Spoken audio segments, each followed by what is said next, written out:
may have heard that oil and water don't mix, but I love to mix oil and water. Let me show you. Using oil pastels, watercolors, and my fantastic brushes with water, I'm gonna make some really cool combinations.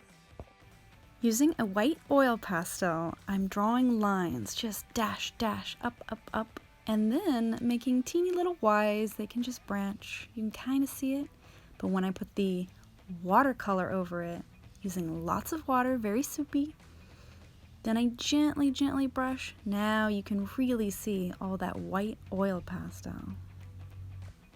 Notice how the white oil pastel, or really any color you want to use, repels the water from the watercolor. So you can just paint freely, adding color, and it goes around it automatically.